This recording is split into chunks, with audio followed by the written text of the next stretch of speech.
They sent the infertile alien princess to a human as a joke. She returned with a child. The palace of the Valoran Empire stretched across the horizon like a monument to power and pride, its crystalline towers catching the light of 3 suns and casting rainbows across the marble floors where Princess Lyrie walked alone. She had learned long ago to walk these halls when others slept. When the whispers could not reach her ears and the pitying glances could not find her, Silver Eyes Lyrie was the 4th daughter of Emperor Zorth, born with lavender skin like all Valoran nobility and blessed with intelligence that surpassed most scholars in the Empire. Yet none of that mattered because of a single truth that had defined her existence since birth. She was infertile in Valoran society. Nothing held greater importance than bloodlines and the continuation of noble houses. And a princess who could not bear children was considered broken, worthless, a mistake that the universe had made, and the royal family had to endure. Her sisters had married powerful lords and produced heirs that brought honor to House Valoran. But Lyrie remained in the shadows, educated but ignored, present. But invisible tonight, the shadows offered no comfort, because tomorrow would bring a fate she had not chosen but would accept without complaint. The Emperor had summoned her to his throne room that morning, his ancient face showing no warmth as he delivered the news that would change her life forever.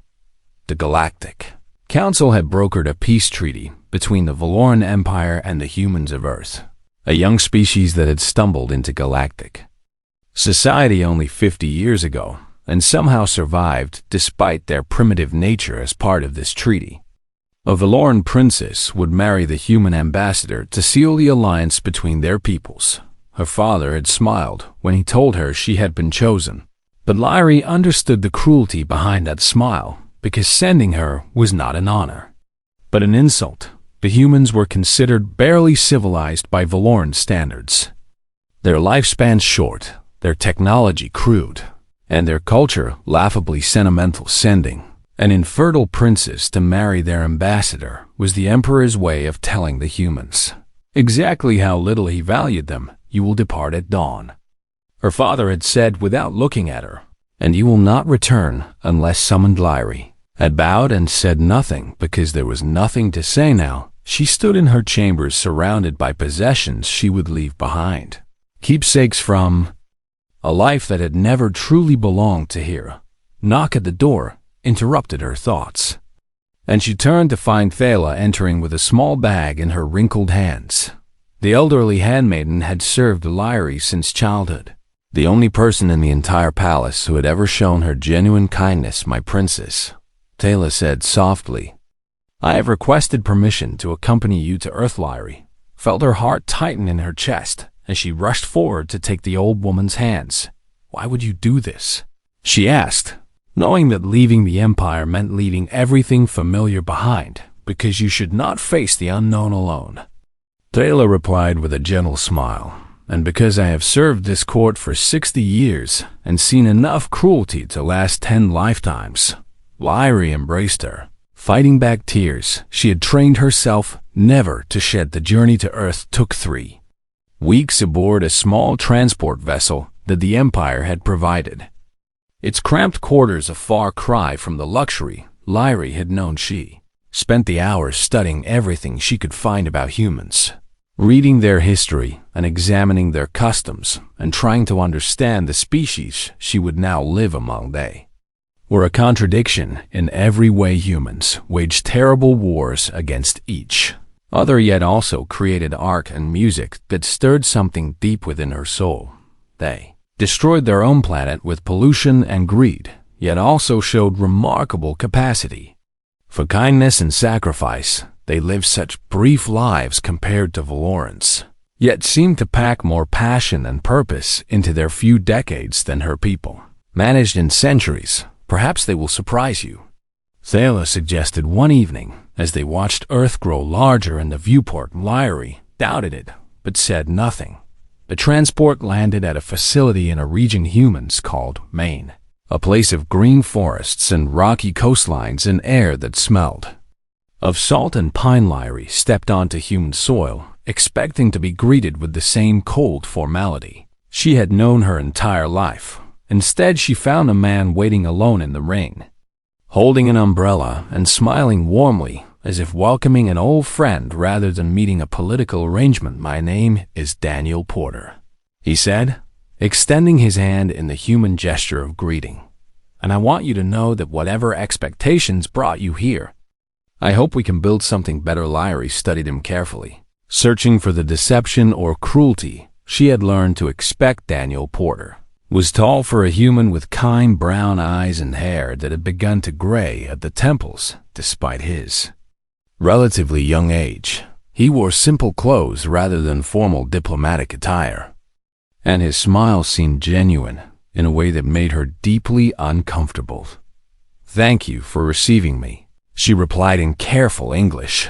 Taking his hand and finding his grip warm and gentle, Daniel guided her to a vehicle and drove them along winding roads through forests that blazed with autumn colors she had never seen before. He spoke easily during the drive, pointing out landmarks and sharing small details about the region, never asking personal questions or demanding anything from her. The diplomatic residence was not the cold institutional building she had expected, but a large wooden house overlooking the ocean, its windows glowing with warm light against the gray sky.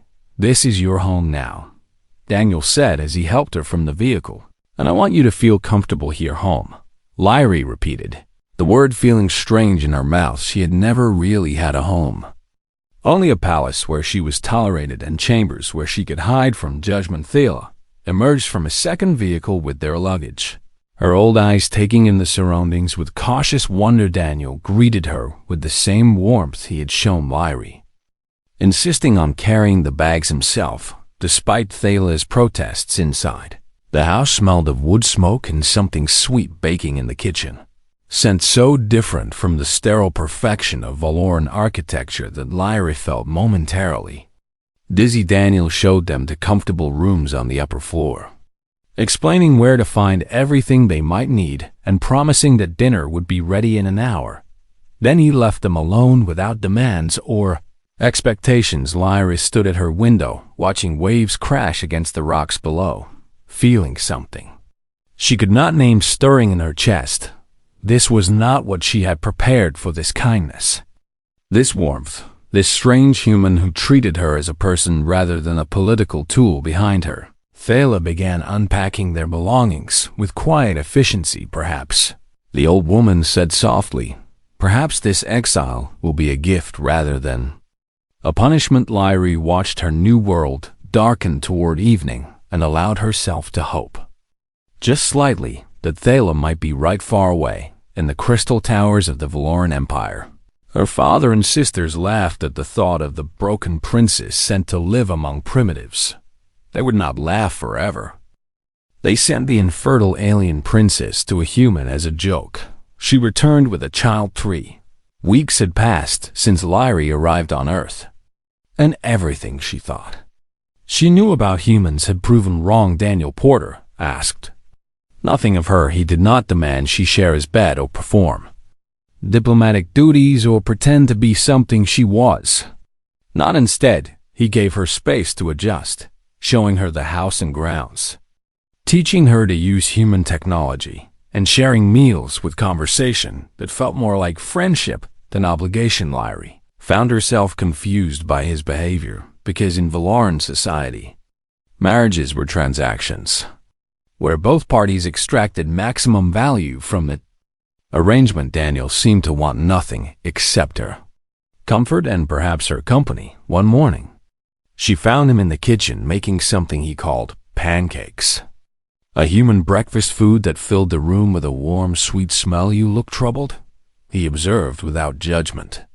"Would you like to talk about it?" Lyrie hesitated because talking about her feelings was not something Valorans did, especially not with strangers they had been forced to marry. "I do not understand you," she admitted finally, sitting at the wooden table that overlooked a garden. Daniel smiled and placed a plate of pancakes before her, along with something called maple syrup that came from trees and tasted like nothing she had ever Experienced, what confuses you? He asked gently. You have asked nothing of me, Lyrie said, struggling to put her confusion into words. I was sent here as an insult to your people, because I am considered worthless. Yet you treat me with kindness. I have never known. Daniel sat across from her, his kind eyes holding no pity or judgment. I know why your father sent you, he said quietly. I am not a fool, and I understand galactic politics better than most humans. Then why? Lyrie asked. Because you are a person, Daniel replied simply. Not a bargaining chip or a political statement. And I have no interest in treating you as anything less than what you are. He told her about his wife then, a woman named Claire who had died from illness 4 years ago. He spoke of grief and loneliness and the slow process of learning to live again after losing someone you loved. I did not agree to this marriage, expecting romance or children or political advantage. Daniel explained.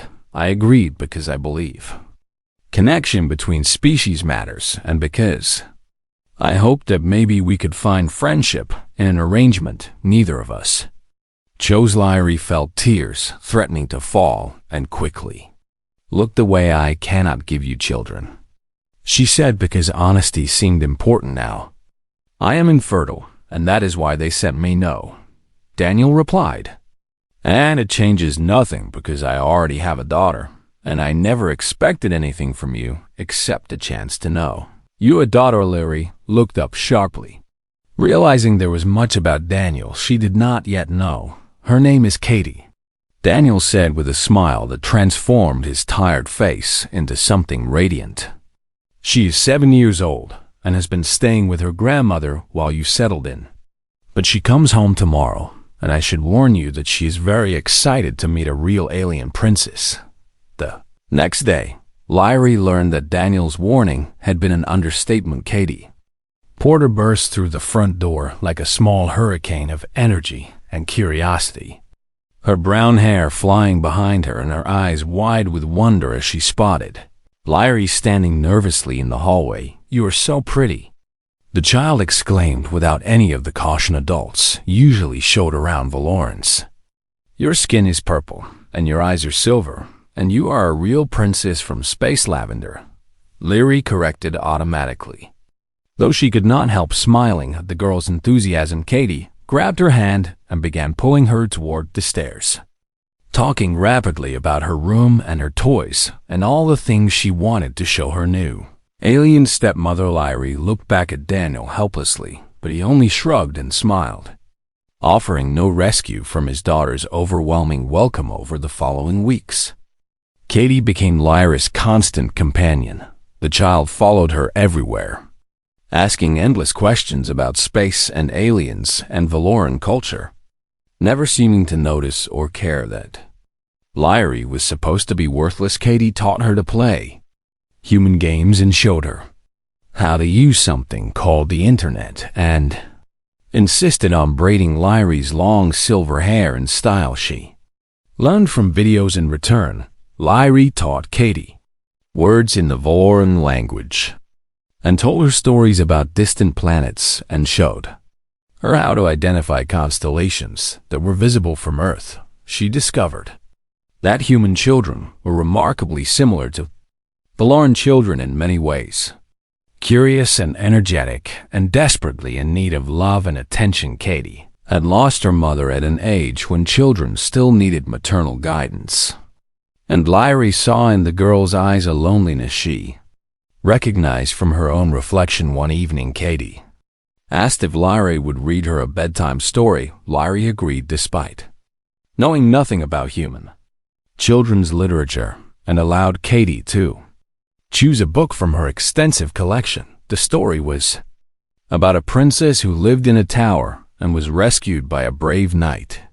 Simple by Valoran standards, but told with warmth and imagination. Katie fell asleep halfway through, her small body curled against Lyrie's side, and her breathing soft and peaceful. Lyra finished the story anyway, speaking quietly to the sleeping child, and found herself brushing hair from Katie's forehead with a tenderness she had never felt before. When she looked up, Daniel was standing in the doorway, watching them with an expression she could not quite read. "She loves you already," he said softly. Lyra realized her cheeks were wet with tears. She did not remember shedding. "I do not understand what is happening to me," she whispered. Daniel crossed the room and sat beside her, careful not to wake his sleeping daughter. "I think you are learning what it feels like to be loved," he said, "and to love in return." Lyra looked at the child sleeping peacefully against her.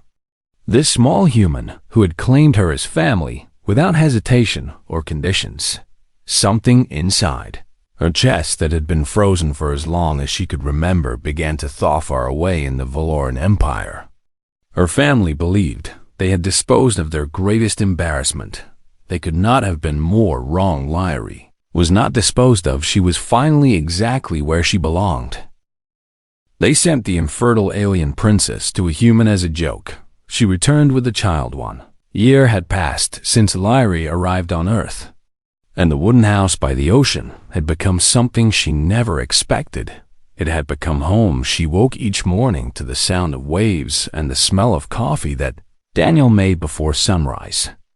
A bitter human drink she had learned to love. Katie would appear in her doorway minutes later, already dressed for school and demanding help with her hair or asking questions about homework she had forgotten to complete. These small rituals had become precious to Lyra, ordinary moments that Valoran nobility would consider beneath them, but that she treasured more than all the crystal towers of her father's palace. Her role in the household had evolved naturally over the months. She helped Daniel with his diplomatic work, offering insights into alien cultures and negotiation strategies that no human advisor could provide. Her understanding of galactic politics made her invaluable, and soon she was attending meetings and reviewing treaties and providing counsel that helped humanity navigate their complex new position among the stars. But her greatest joy came from Katie. The girl had stopped calling her Lyra months ago, switching instead to simply Mom, as if it were the most natural thing in the world. Lyra had frozen the first time she heard it, unsure how to respond to a title she had never expected to carry. Katie had simply hugged her and continued chattering about her day, unaware that she had just given Lyra the greatest gift of her existence. Now, motherhood filled her days in ways she had never imagined. She braided Katie's hair each morning and helped with homework each evening and attended school events where she stood among human parents who treated her with friendly curiosity rather than judgment. She comforted Katie during nightmares about her lost birth mother and celebrated her achievements, and taught her the patience and dignity that Valorans valued while learning from Katie the joy and spontaneity that humans embraced. The Ala watched these changes with quiet satisfaction, often remarking that Lyra had finally become the person she was always meant to be. Daniel watched too, and Lyra had begun to notice something in his eyes that made her heart beat faster. They had developed a rhythm together, moving through their days in comfortable partnership, sharing meals and conversations, and quiet evenings by the fire. He made her laugh with his human humor and challenged her with his perspectives and supported her without trying to control her. She had never known that marriage could be like this. Two people choosing each other over and over in small ways that added up to something profound. Neither of them spoke of the feelings growing between them, both afraid to complicate an arrangement that had become precious. But sometimes their hands would brush and linger, and sometimes they would catch each other staring, and sometimes the air between them felt charged with something that needed only a single spark to ignite. Then the message arrived from the Valoran Empire. Lyra was in the study reviewing trade documents when her personal communicator chimed with an encrypted transmission bearing the Imperial seal. Her hands trembled as she opened it, expecting nothing good from the family that had discarded her. The message was brief and cruel. "Your father, the Emperor, has died." It read, "Your sisters fight for the throne, and none require your presence." This communication serves only to remind you that you have no claim and no value. Remain in your exile and trouble us no more. Lyra stared at the words until they blurred. Feeling old wounds tear open inside her chest, she had known her father did not love her, had always known it. But seeing it confirmed so coldly still managed to shatter something. She had not realized she was still protecting Daniel. Found her an hour later, sitting on the floor of the study with tears streaming down her face and the communicator clutched in her hands. He did not ask questions or demand explanations. He simply sat beside her and pulled her into his arms and held her while she sobbed out decades of rejection and pain. When she could finally speak, she told him everything. She told him about growing up worthless in a palace of perfection, about sisters who mocked her and parents who ignored her, and a culture that measured a woman's value solely by her ability to produce heirs. She told him about the loneliness that had been her constant companion and the shame that had colored every moment of her existence. Daniel listened without interruption, his hand stroking her hair gently as she emptied herself of poison she had carried for far too long. When she finished, he cupped her face in his hands and looked into her silver eyes with an intensity that stole her breath. Your worth is not determined by bloodlines or fertility, he said firmly. Your worth is determined by how you love and how you are loved. And Lyra, you are so deeply loved. She kissed him then, closing the distance they had both been too afraid to cross, and felt him respond with equal tenderness and hunger. They remained tangled together on the study floor, finally honest about feelings they had hidden for months. A small voice interrupted them. Are you going to be my real mom now? Katie stood in the doorway, her expression hopeful rather than upset. Lyra and Daniel separated quickly, both blushing like teenagers caught by a parent. Katie crossed the room and squeezed herself between them, wrapping one arm around each adult. I already call you Mom, Katie said matter-of-factly, but I want you to stay forever and be my real family. Daniel looked at Lyra with a question in his eyes. She answered by hugging Katie tightly and meeting his gaze over the girl's head. I am not going anywhere, she promised. Later that night, after Katie had gone to bed, Daniel asked Lyra if she would consider formally adopting his daughter under Earth law and Galactic Council regulations. Adopted children carried full legal status as biological offspring. The paperwork would make Katie officially hers in every way that mattered. Lyra said yes. Before he finished the question, she fell asleep. That night, held by a man who loved her and dreaming of a daughter who had chosen her, the broken princess of the Valoran Empire had finally found her family, and she would never let them go. They sent the infertile alien princess to a human as a joke. She returned with a child too.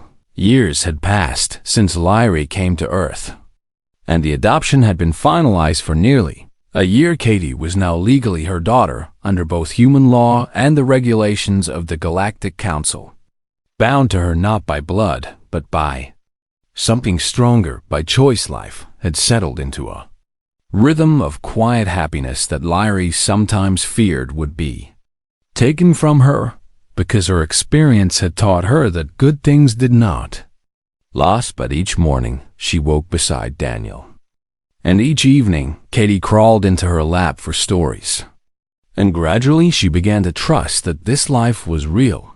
Then the Valoran ship appeared in Earth orbit. Daniel received the communication in his official capacity as ambassador, his face growing grim as he listened to the demands of the Valoran envoy. Lyra watched from across the study, knowing before he spoke that her past had finally come to claim her. The Empress Valith, eldest of her sisters, had emerged victorious from the succession conflict and now sat upon their father's throne. Her first act of consolidated power was to demand the Vilma and return of Princess Lyra to face judgment for abandoning her duties to the Empire. Daniel refused immediately, his voice cold in a way Lyra had never heard from him. You cannot refuse. The envoy responded with obvious amusement. The princess is property of the Valoran Empire and must answer for her crimes. She is my wife and a citizen of Earth. Daniel replied, "She is not property, and she is not yours to claim." The envoy laughed. A cruel sound that reminded Lyrie of her sisters and their endless mockery. "Your wife is worthless," the envoy said. "She is infertile and produces no heir, and therefore your supposed marriage has no legal standing under Valoran law. Surrender her or face consequences." The transmission ended before Daniel could respond. He turned to Lyrie with apology and fury warring in his eyes, already formulating arguments and strategies to protect her, but Lyrie felt something unexpected rising in her chest.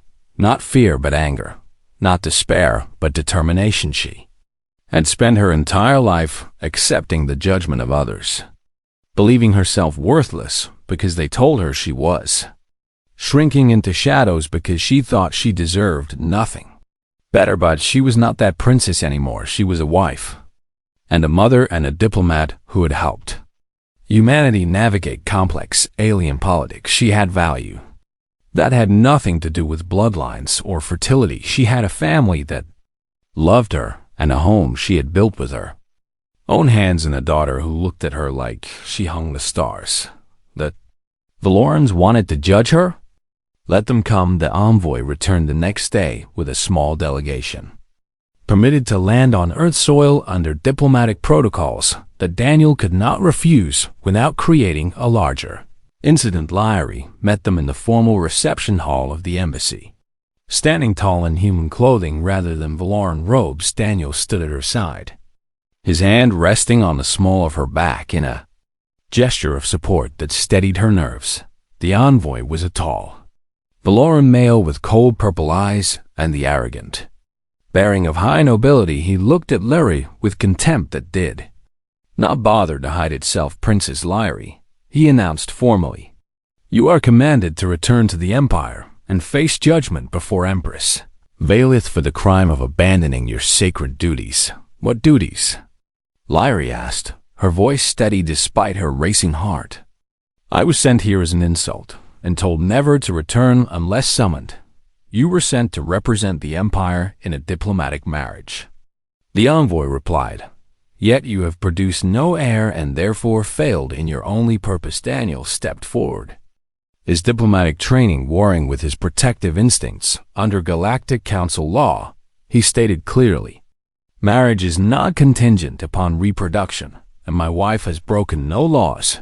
The envoy sneered at him with obvious disdain. "Your primitive species does not understand Valoran custom," he said dismissively. "Princess Lyrie is infertile and therefore valueless. She produced nothing from this arrangement, and the Empress is within her rights to reclaim Harry. Did produce something," Lyrie said suddenly, surprised by the strength in her own voice. The envoy paused, his arrogant expression flickering with confusion. "I produced a daughter," Lyrie continued, stepping forward to face him directly. "I have an heir impossible," the envoy spat. "You are genetically incapable of bearing children, Katie." Lyrie called. The door to the reception hall opened and Katie walked in, 9 years old now and dressed in her finest clothes, her brown hair braided in the Valoran style Lyrie had taught her, and her posture carrying the dignity her mother had helped her develop. She crossed the room with confidence that made Lyrie's heart swell with pride and came to stand between her parents, facing the alien delegation without fear. "This is my daughter," Lyrie announced, "Catherine Lyrie Porter, adopted under Earth law and recognized by the Galactic Council as my legal heir with full inheritance rights." "These lots," envoy stared at Katie in stunned silence. "Under Galactic Council regulations," Daniel added with barely concealed satisfaction, "adopted children carry identical legal status to biological offspring. My wife has an heir and your Empress has no claim over her."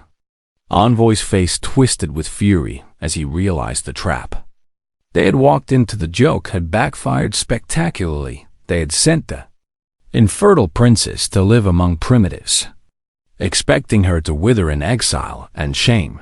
Instead, she had found love and family and a daughter who carried her name. This changes nothing. The envoy hissed. The Empress will not accept this mockery. Then the Empress should have treated me as a person instead of garbage. Lyrie replied with cold fire in her silver eyes. I claim no throne and want nothing from the Valoran Empire. But I will not be taken from my family. She reached down and took Katie's hand, drawing strength from her daughter's small fingers wrapped around her own. Tell my sister that I am no longer Valoran property. Lyrie continued. I am a citizen of Earth and a wife and a mother. And if she sends anyone else to threaten my family, I will make her regret it. The envoy opened his mouth to respond, but Katie spoke first. You should go now. The girl said with remarkable composure. My mom asked you to leave, and this is our home. The Valoran delegation retreated in humiliated silence. Their demands denied and their assumptions shattered. Katie watched them leave and then looked up at Lyrie with worried eyes. Will they come back? She asked. Lyrie knelt to meet her daughter's gaze, smoothing the braids she had woven that morning. They might, she admitted honestly. But it does not matter because we are home and we are together, and nothing they do can change that. Katie hugged her fiercely, and Lyrie hugged her back. Daniel placed his hand on both of them, his warmth anchoring them to the ground beneath their feet. Whatever came next, they would face it as a family. They sent the infertile alien princess to a human as a joke. She returned with a child. 5 years had passed since Lyrie first set foot on Earth, and the galaxy had changed in ways no one could have predicted. Empress Valith's rule had proven disastrous for the Valoran Empire. Her obsession with bloodlines and purity had alienated vassal species who had served the Empire for generations, and her cruel treatment of anyone she considered beneath her had sparked rebellions across a dozen worlds. Now the Galactic Council had summoned representatives from all major powers to address the crisis, and Daniel Porter would attend as Earth's ambassador. Lyra would accompany him, not as a Valoran princess, but as a human diplomatic advisor whose expertise had helped humanity navigate their first decades among the stars. And Katie had insisted on coming too. Their daughter was 14 now, no longer the energetic child who had first claimed Lyrie as her mother, but a young woman who spoke 3 alien languages and possessed a gift for understanding people that rivaled anyone Lyrie had ever known. She had grown tall and confident, her brown hair still braided in the Valoran style her mother had taught her, her eyes holding the same warmth that had once broken through Lyrie's defenses. The journey to the council chambers took 2 weeks, and Lyrie spent the time preparing Katie for what they might face. Valorans would be there, possibly including Empress Valith herself, and they would likely try to use Lyrie's presence to cause embarrassment or conflict. Katie listened carefully and asked smart questions, and ultimately declared that she was not afraid of anyone who had been mean to her mom. The council chambers were located on a massive space station at the center of the galaxy, a neutral territory where all species could meet as equals. Lyrie had never been there before, despite her royal birth, because infertile princesses were not considered worthy of such important venues. Now she walked through the grand corridors as a representative of humanity, her husband on one side and her daughter on the other. The Valoran delegation spotted them first. Lyrie recognized several faces from her old life, nobles who had mocked her behind closed doors and diplomats who had pretended she did not exist. They stared at her with undisguised shock, clearly having expected her to remain hidden in exile rather than appear at the galaxy's most important gathering. She smiled at them politely and continued walking. Empress Valith was seated in the primary Valoran position, her elaborate robes and jeweled crown designed to project power and authority. She looked older than Lyrie remembered, her face hardened by years of brutal politics and failed governance when she spotted Lyrie among the human delegation. Her expression flickered with something that might have been surprise or rage, or perhaps both. The council session began with routine matters, before turning to the Valoran crisis, and Lyrie watched her sister squirm as species after species testified to the Empire's failures. Vassal worlds spoke of broken promises and cruel punishments, and resources extracted without compensation. Trading partners described contracts violated and ambassadors insulted, and opportunities lost to Valoran arrogance. Through it all, Valith maintained her composure, but Lyrie could see the fury burning beneath the surface. Then the Empress made her move. "I demand that the Council address a more personal matter," Valith announced during a break-in testimony. "The human delegation harbors a fugitive from Valoran justice." The chamber fell silent as every eye turned toward the humans. Lyrie stepped forward before Daniel could respond, refusing to hide behind her husband's authority. "I assume you mean me," she said calmly. Valith smiled with predatory satisfaction. "Princess Lyrie abandoned her duties to the Empire and now serves our enemies," she declared. "I demand she be returned to face proper judgment." Daniel moved to speak, but Lyrie raised a hand to stop him. This was her battle, and she would fight it herself. "I was sent to Earth as an insult," Lyrie replied, addressing the council rather than her sister. "My father, the late Emperor, considered humans primitive, and my presence among them a cruel joke. I was chosen specifically because I was considered worthless." Murmurs rippled through the chamber. "I am infertile," Lyrie continued without shame, "and in Valoran society, that means I have no value. I was not given duties to abandon, because I was never trusted with duties at all. You were sent to represent our empire." Valith interrupted. "I was sent to be forgotten," Lyrie corrected. "And I would have been if the humans had treated me the way Valorans do, but they did not." She paused, looking around the chamber at the dozens of species watching this confrontation. "They welcomed me," Lyrie said. "They showed me kindness when I had known only cruelty. They gave me a home when I had never truly had one. And they taught me something that the Valoran Empire has forgotten. What could primitives possibly teach us?" Valith sneered. "That family is not about blood," Lyrie replied. "It is about choice." Katie stepped forward then, standing beside her mother with her head held high. "My name is Catherine Lyrie Porter," she announced in a clear voice that carried through the silent chamber. "I am the adopted daughter of Princess Lyrie and Ambassador Daniel Porter, and I would like to speak." The council recognized her with surprised interest, and Katie faced the assembled representatives without fear. "My mother was thrown away like garbage because she could not have children," Katie said, "but she did something better than producing heirs. She chose to love." The chamber remained utterly silent. "She chose to stay when she could have left," Katie continued.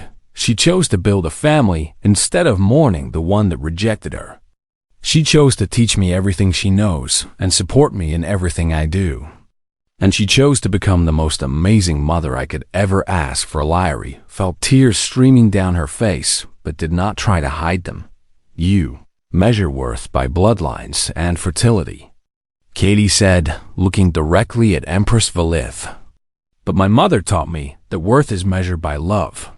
And by that standard, she is the most valuable person I have ever known." The council erupted in whispers and discussions as species debated what they had just witnessed: a human child defending an alien mother, a family built on choice rather than biology, a rejected princess finding everything she deserved through the very species her people had dismissed as primitive. The council's ruling came an hour later. Lyrie was declared a citizen of Earth with no obligations to the Valoran Empire, and the Empress's claims were denied unanimously. Furthermore, the council recommended that Earth be elevated to full membership status, citing their culture of compassion and their understanding of family as evidence that humanity had something valuable to offer. The Galactic Community Valith stormed from the chamber without speaking.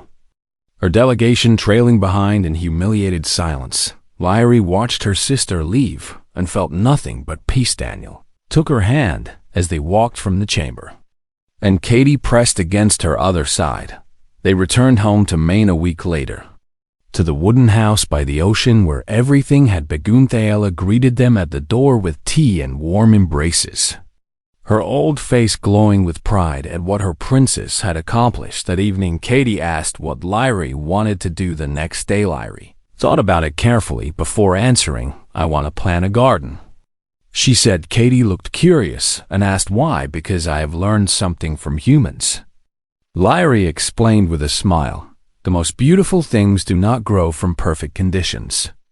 They grow from patient and stubborn love." She looked at her daughter and her husband, and the home they had built together. She had never been infertile. She had simply been waiting for the right family to find her, and now that she had them, she would never let go.